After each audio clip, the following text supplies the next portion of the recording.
नमस्कार, सुपरफास्ट 100 में आपका स्वागत है। दोपहर के 12 बज चुके हैं और वक्त हो चुका है इस समय की देश और प्रदेश की सभी बड़ी खबरों को जानने का। तो शुरुआत करते हैं देश की बड़ी खबरों के साथ फटाफट अंदाज।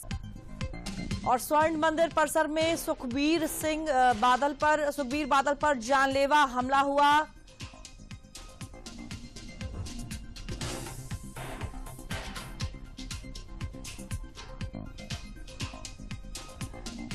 हमले में बाल बाल बचे सुखबीर सिंह बादल। पंजाब की कानून व्यवस्था पर कई सवाल हुए खड़े। भगवंत मान सरकार में आम आदमी कितना सुरक्षित। लोकसभा नेता प्रतिपक्ष और कांग्रेस सांसद राहुल गांधी, प्रियंका गांधी वाड्रा सहित अन्य कांग्रेस नेता दिल्ली मेरठ एक्सप्रेस वे पर गाजीपुर सीमा पर पुलिस ने रोका। वे हिंसा प्रभावित संभल जा रहे थे।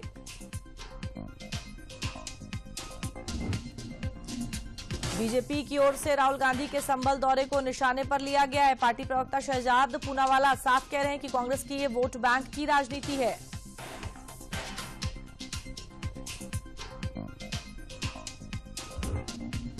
संसद के शीतकालीन सत्र का 7वां दिन। संभल हिंसा और अडानी मुद्दे पर हंगामा संभव। लोकसभा में बैंकिंग अमेंडमेंट बिल 2024 हुआ पास।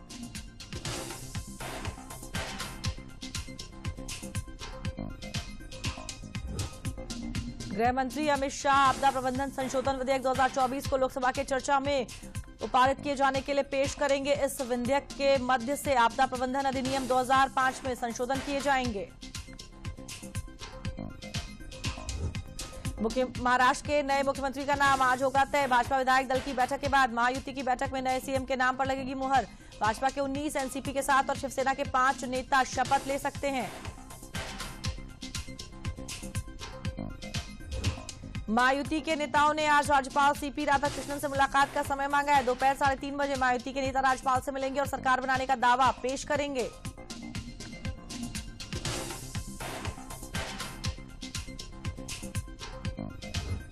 महाराष्ट्र के नए के लिए भाजपा के केंद्रीय पर्यवेक्षक विजय रूपानी ने महाराष्ट्र के मुख्यमंत्री के सवाल पर कहा, सभी के साथ बैठकर चर्चा करेंगे फिर तय होगा। पार्टी लोकतांत्रिक तरीके से चलती है। विधायक दल की बैठक में सबकी राय ली जाएगी। उपराष्ट्रपति जगदीप धनखड़ ने कृषि अनुसंधान के क्षेत्र में सक्रिय संस्थाओं से किसानों की आय बढ़ाने की दिशा में काम करने का किया आग्रह। कहा, कृषि क्षेत्र के मुद्दों का समाधान शासन की सर्वोच्च प्राथमिकता होनी चाहिए। देश के विकास में किसानों का महत्वपूर्ण योगदान। मुख्यमंत्री नायब सिंह सैनी ने कहा, हरियाणा में हम एमएसपी पर फसल खरीद सकते हैं। पिछले 10 सालों से मोदी सरकार ने एमएसपी बढ़ाई है। सरकार किसानों को खराब हुई फसलों का मुआवजा भी दे रही है। कांग्रेस ने अपने कार्यकाल में क्या किया, इस पर चर्चा होनी चाहिए। केंद्रीय मंत्री शिवराज सिंह चौहान ने मीडिया को संबोधित करते हुए उन्होंने कहा, गरीब कल्याण हमारा संकल्प, हमारे लक्ष्य में महिला सशक्तिकरण है। अब तक 1,15,02,74 दीदी लखपति बन चुकी हैं।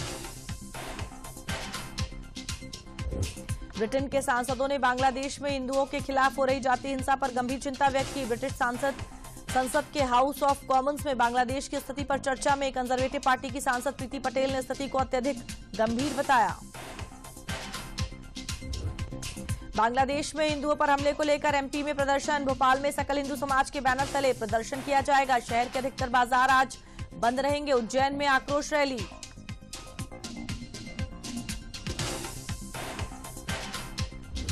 सूर्य के बाहरी वायुमंडल का अध्ययन करने के लिए इसरो आज लॉन्च करेगा प्रोबा 3 मिशन। यूरोपीय अंतरिक्ष एजेंसी के डबल सैटेलाइट का करेगा प्रक्षेपण।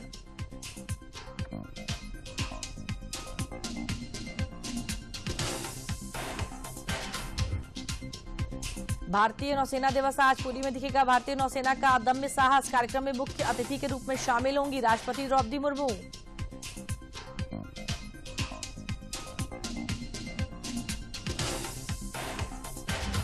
कुवैत के विदेश मंत्री अब्दुल्ला अली अल याहिया भारत की 2 दिन की यात्रा पर कल दिल्ली पहुंचे। कुवैत के विदेश मंत्री आज प्रधानमंत्री नरेंद्र मोदी से मुलाकात करेंगे और विदेश मंत्री डॉक्टर एस जयशंकर के साथ बैठक करेंगे। सुप्रीम कोर्ट के चीफ जस्टिस संजीव खन्ना ने मुख्य चुनाव आयुक्त और चुनाव आयुक्त की नियुक्ति से जुड़े मामले की सुनवाई से खुद को अलग कर लिया है। नई बेंच 6 जनवरी से सुनवाई करेगी। सीजेआई को पैनल से हटाने पर कांग्रेस ने याचिका लगाई। केंद्र सरकार ने लद्दाख में स्थानीय लोगों के लिए 95% आरक्षण, पहाड़ी परिषदों में महिलाओं के लिए 1/3 कोटे का प्रस्ताव रखा है। लेह कारगिल लोकसभा सीट पर फैसला जनगणना के बाद वांगचुक इसके लिए आंदोलन कर चुके हैं। मौसम विभाग ने आज कोंकण, गोवा, मध्य महाराष्ट्र, तमिलनाडु, पुदुचेरी, कराईकल, केरल, माहे, लक्षद्वीप, तटीय आंध्र प्रदेश, यनम और रायलसीमा के कई क्षेत्रों में गरज के साथ वर्षा का अनुमान व्यक्त किया है।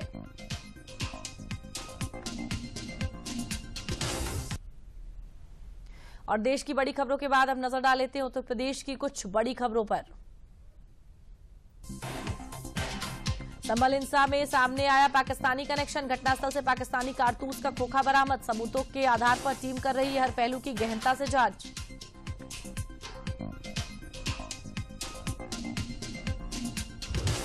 इलाहाबाद हाईकोर्ट में आज संभल हिंसा से जुड़ी 2 जनहित याचिकाओं की सुनवाई होगी। पहली याचिका एसआईटी से जांच संबंधित है, तो वहीं दूसरी घटना में मारे गए और गिरफ्तार लोगों की सूची जारी करने के लिए है। मथुरा श्री कृष्ण जन्मभूमि और शाही ईदगाह मस्जिद भूमि विवाद मामले की आज सुनवाई होगी। हिंदू पक्ष और मुस्लिम पक्ष अधिवक्ता अपनी अपनी दलीलें कोर्ट में पेश करेंगे।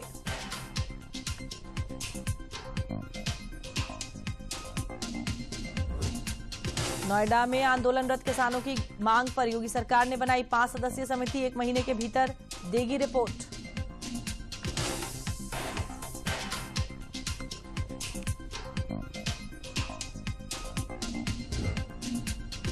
गोरखपुर में मुख्यमंत्री योगी आदित्यनाथ ने महाराणा प्रताप शिक्षा परिषद के 52वें संस्थापक समारोह के अवसर पर गोरखपुर मंदिर से अखंड ज्योति रथ को रवाना किया।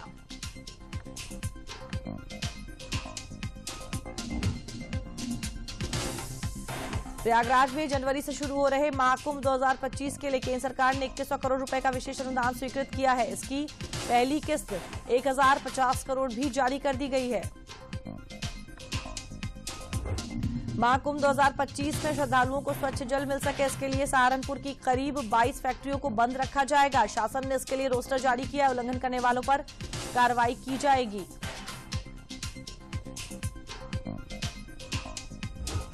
कानपुर के घाटमपुर पावर प्लांट से बिजली उत्पादन का सफल परीक्षण कर लिया गया है। इस परीक्षण में पहली यूनिट से लगातार 660 मेगावाट बिजली का उत्पादन होता रहा। 9 साल से पावर प्लांट का निर्माण चल रहा है।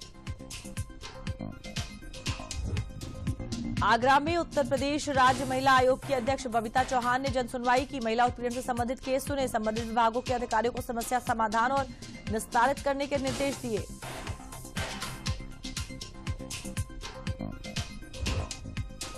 बांग्लादेश में हिंदुओं पर हो रहे अत्याचार को लेकर अयोध्या में जन आक्रोश रैली निकाली गई। रैली में आरएसएस, विश्व हिंदू परिषद और भाजपा के नेता और कार्यकर्ता शामिल रहे।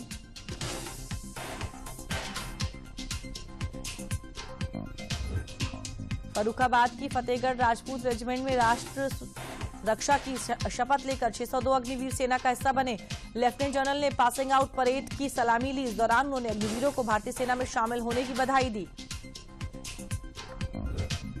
फतेहपुर में यातायात नियम को तोड़ने पर पुलिस प्रशासन ने बड़ी कार्रवाई करते हुए यातायात माह नवंबर में 15,000 से अधिक वाहनों का चालान किया। इन वाहनों में 1,53,52,000 का चालान काटा है।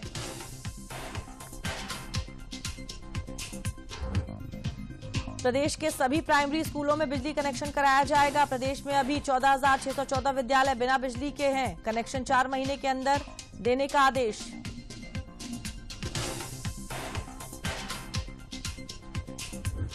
सर्दियों के शुरू होते ही वाराणसी में साइबेरियन पक्षियों ने अपने प्रवास पर आना शुरू कर दिया है। गंगा नदी और प्रमुख घाटों पर गंगा की लहरों पर साइबेरियन पक्षी आने वाले पर्यटकों के लिए आकर्षण का केंद्र बने हैं।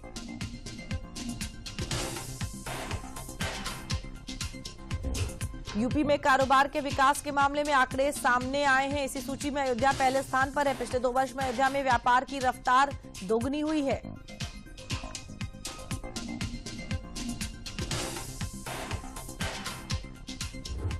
आगरा नगर निगम ने हाउस टैक्स के बड़े बकायेदारों के नाम सार्वजनिक कर दिए। पहले चरण में 1 लाख रुपए से अधिक के 40 बकायेदारों के नाम सार्वजनिक किए गए। इन बकायेदारों पर हाउस टैक्स का 3.75 करोड़ रुपया बकाया है। कारोबार से संबंधित लाइसेंस फीस जमा करने के लिए अब नगर निगम की दौड़ नहीं लगानी पड़ेगी। स्मार्ट काशी ऐप के जरिए लाइसेंस फीस ऑनलाइन जमा करने की सुविधा प्रदान की गई है।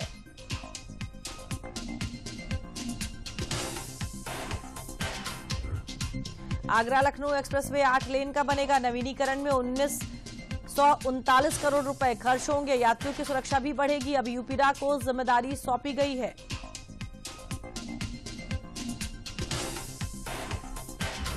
चारबाग रेलवे स्टेशन पर कार और बाइक की पार्किंग शुरू हो गई। उत्तर रेलवे की तरफ से इसका संचालन किया जा रहा है। सीनियर डीसीएम कुलदीप तिवारी ने बताया कि पार्किंग में निजी और कॉमर्शियल वाहन खड़े होंगे।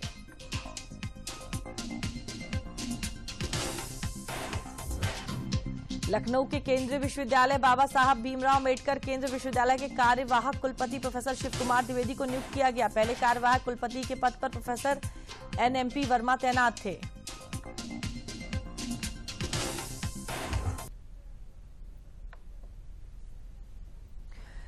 और बड़ी खबर आपको बता दें कि महाराष्ट्र के अगले जो मुख्यमंत्री हैं वो देवेंद्र फडणवीस होंगे। निर्मला सीतारमण इस समय वहां पर स्पीच दे रही हैं। क्या कुछ हो रहा है, आपको सीधा मुंबई लेकर चलते हैं। उत्साह से, एंथुसियाज्म और ग्राउंड में आपका कनेक्ट के वजह से और अभी नवनियुक्त नेता के लीडरशिप में हम सब जाएंगे और दिल्ली में केंद्र सरकार के द्वारा, प्रधानमंत्री मोदी जी के द्वारा पूरे कोऑपरेशन के साथ डबल इंजन, पावरफुल इंजन बन करके महाराष्ट्र को first in the country state बनाएंगे। ये हम सब साथ होकर के काम करना है। बहुत आनंद हुआ इस एक मत निर्णय में, यूनानिमस रेसोल्यूशन के ऊपर। मैं आप सबको बधाई देती हूं। हम एक है तो सेफ।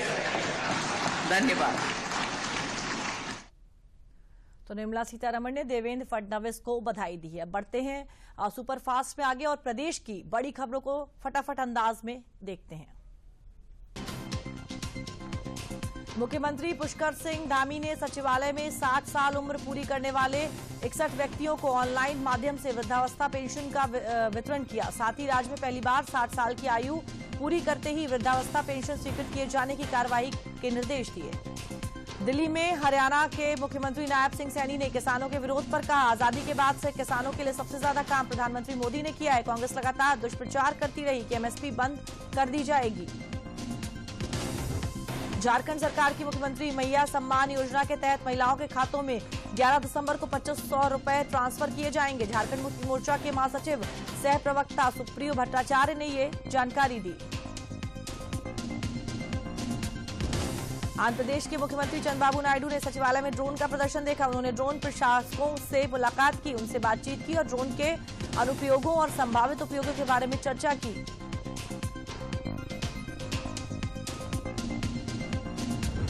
राजस्थान के मुख्यमंत्री भजनलाल शर्मा ने महिला और बाल विकास विभाग की समीक्षा बैठक ली। उप मुख्यमंत्री दिया कुमारी भी मौजूद रहीं।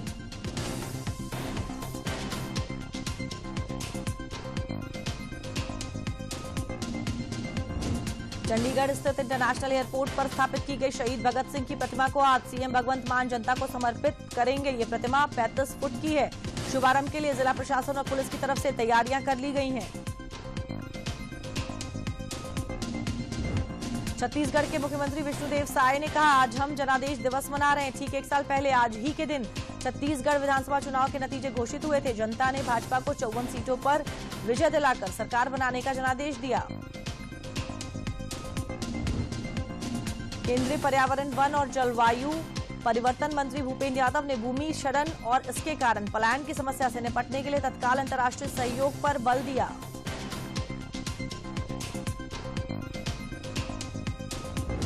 हेमंत सोरेन को एमपी एमएलए कोर्ट में पेशी आज। उन्हें अदालत ने ईडी के समन की अवहेलना मामले में अदालत में पेश होने को कहा है। उन्होंने इस मामले में व्यक्तिगत पेशी से छूट का आग्रह करते हुए याचिका दायर की थी, जिसे कोर्ट ने खारिज कर दिया था। गोवा के CM Pramod Sawant Saint Francis Xavier के पर्व में शामिल हुए और कहा, मैं सभी गोवा वासियों और गोवा के बाहर से आने वाले लोगों को इस त्योहार की शुभकामनाएं देता हूं। गोवा में हिंदू, कैथोलिक, मुस्लिम सभी लोग सभी त्योहार एक साथ मनाते हैं। मध्य प्रदेश के 1300 मंडलों में मंडल अध्यक्ष और जिला अध्यक्षों के चुनाव होने हैं, जिसके चलते बीजेपी ने जिला निर्वाचन अधिकारी नियुक्त किए। संगठन चुनाव प्रभारियों के अलावा बीजेपी ने 3 जिलों में संगठन चुनाव के लिए एक पर्यवेक्षक नियुक्त किए हैं। अब मुख्यमंत्री जन कल्याण संबल योजना के हितग्राहियों को सहायता राशि केवल आधार से लिंक होने पर ही मिलेगी। आज 10,236 मजदूरों के खाते में 225 करोड़ रुपए ट्रांसफर करेंगे मुख्यमंत्री। राजस्थान में रेलवे कर्मचारी यूनियन की मान्यता के लिए चुनाव आज से। जोधपुर में 8,911 रेल कर्मचारी वोटर्स 21 बूथों पर डालेंगे वोट।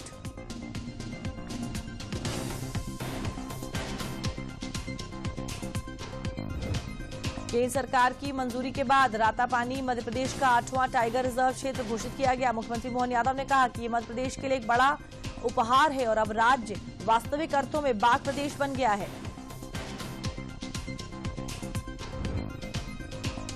उत्तर प्रदेश के हापुड़ निवासी एक भक्त ने करीब 4 किलो 13 ग्राम चांदी से बने आभूषण भगवान महाकाल को अर्पित किए हैं। चांदी के आभूषणों की बाजार में आज की स्थिति में मूल्य करीब 4.5 लाख रुपए है।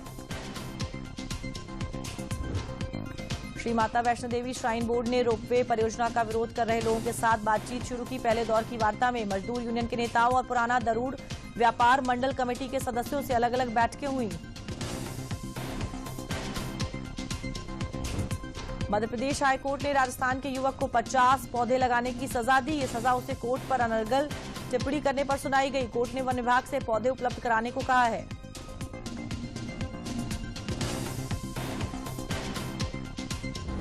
रेल प्रशासन 12 दिसंबर तक पुणे दानापुर के मध्य स्पेशल ट्रेन चलाएगा। ये ट्रेन भोपाल मंडल के इटारसी होकर गुजरेगी। मध्य प्रदेश के यात्रियों को इसका लाभ मिलेगा। ये ट्रेन भोपाल मंडल के इटारसी होकर गुजरेगी। मुंबई में हाल के कुछ दिनों में कोहरा छाया रहा और वायु प्रदूषण मध्यम रहा। हालांकि कुछ इलाकों में वायु गुणवत्ता खराब रही। दृश्यता काफी कम हो गई, जिससे कुछ निवासियों की सुबह की दिनचर्या प्रभावित हुई।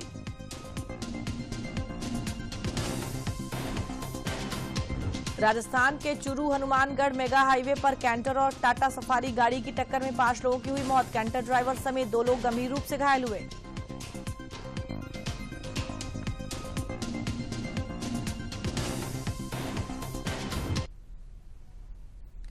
और आइए अब आपको सीधा लेकर चलते हैं महाराष्ट्र में। देवेंद्र फडणवीस अपने विधायक दल को संबोधित कर रहे हैं।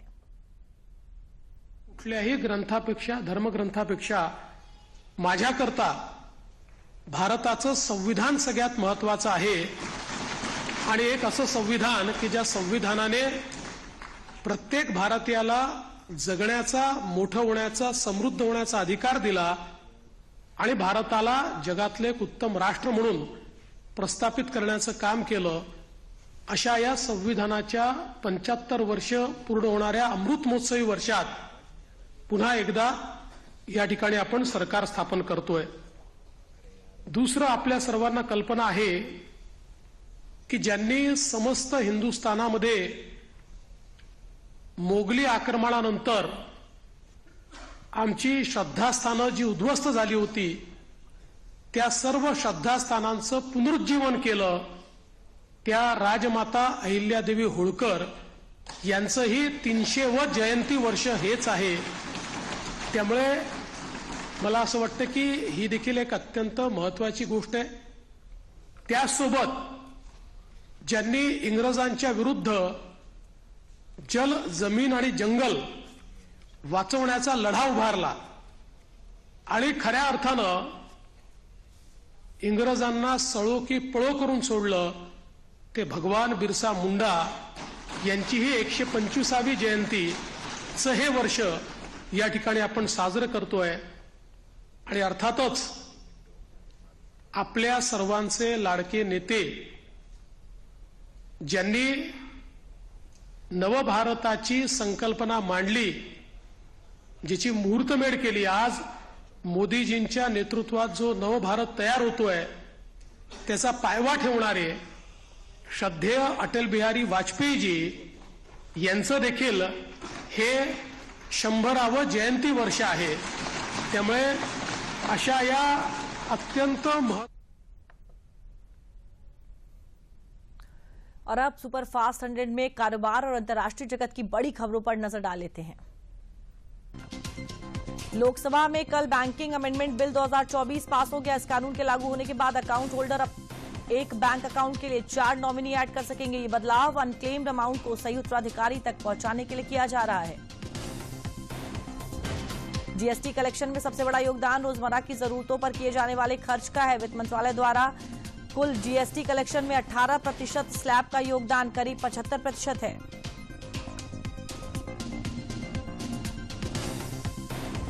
सेंसेक्स आज 200 अंक से ज्यादा की तेजी के साथ 81,050 के स्तर पर कारोबार कर रहा है। निफ्टी में भी 70 अंक की तेजी है, ये 24,530 के स्तर पर कारोबार कर रहा है।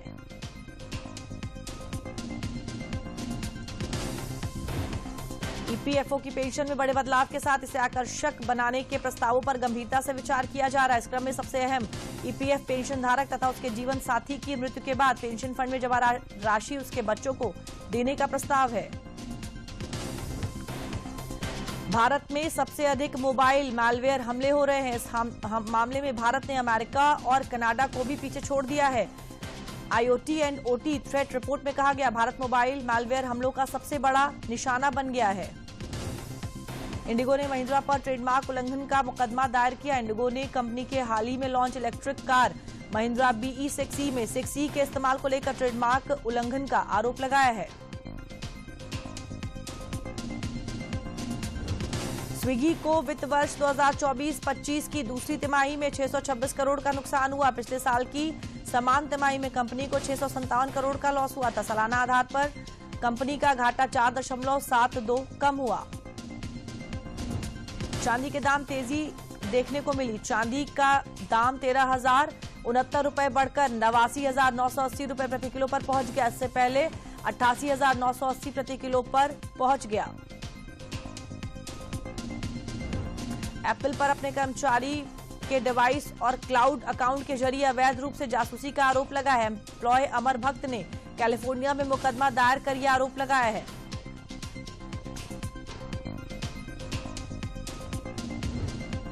स्मार्टफोन ब्रांड iQOO ने भारत के सबसे तेज स्मार्टफोन iQOO 13 के लॉन्च की घोषणा की, जो कि क्वालकॉम स्नैपड्रैगन 8 एलीट चिपसेट से लैस भारत के पहले स्मार्टफोन में से एक है।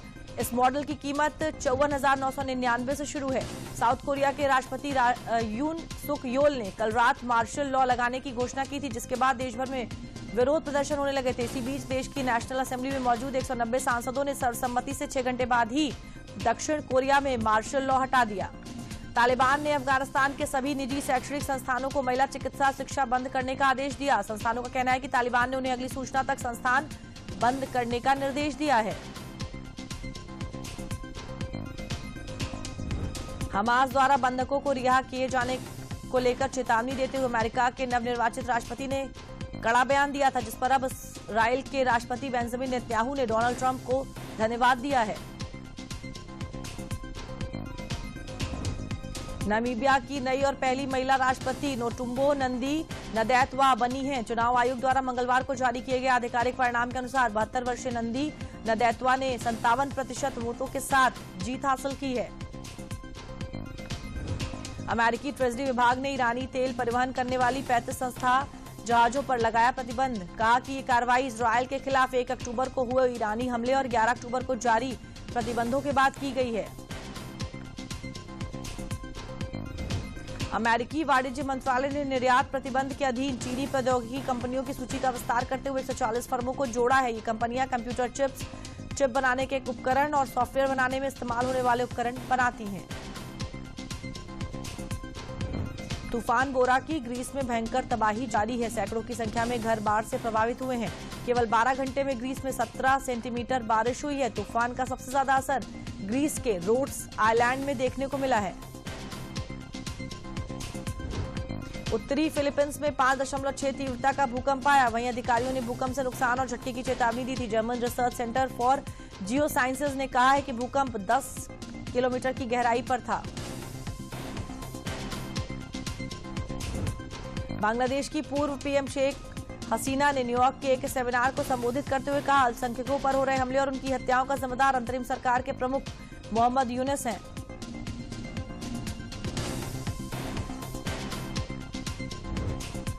सीरिया में गृह युद्ध की वापसी की आशंका पर चर्चा के लिए अहम बैठक बुलाई गई। इस दौरान अमेरिका और रूस के राजदूत आपस में भिड़ गए और दोनों ने एक दूसरे पर आरोप लगाए।